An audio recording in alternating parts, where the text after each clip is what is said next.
A pregnant woman was on her way to give birth. She was struck by lightning. When she arrived at the hospital, she was already dying. Before she died, she miraculously gave birth. But this baby was different. He had no hair. His skin was pure white. The doctors simply ruled him an albino, but no one noticed that the child's egg was so dense. It almost filled the page, which meant he was born with a very strong brain. The unknown father was devastated. He treated the child like a monster. He put him in the basement to be raised by his grandfather, until his grandfather died 18 years later. A policeman came into the house with the director of the orphanage, and offered to adopt Jack. Jack had been living in isolation for 18 years and had never been to school. They figured Jack had become a savage. When they walked into the basement, they were shocked by Jack's pure white skin and pink eyes. Jack introduced himself to the crowd. The director of the orphanage noticed that Jack spoke fluently, that he didn't look like he'd never been to school. Then she saw a bookshelf in the corner. She picked up an esoteric novel. She asked Jack if he'd read it. Jack didn't answer. Instead, he asked the dean to pick a page at random.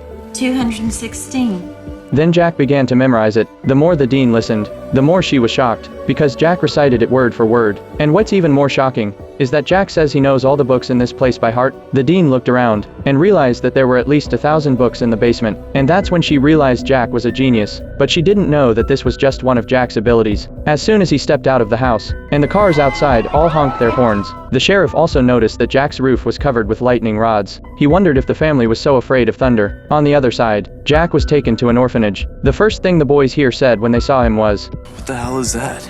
Jack's appearance doomed him to be discriminated against by the ignorant. At dinner, a bully approached him. Not only did he mock Jack's appearance, he picked up a spoon and forced Jack to hang it on his nose to humiliate him. But this time, the bully got the wrong guy. Jack took the spoon and rubbed it a few times, and then all the spoons in the cafeteria were sucked up.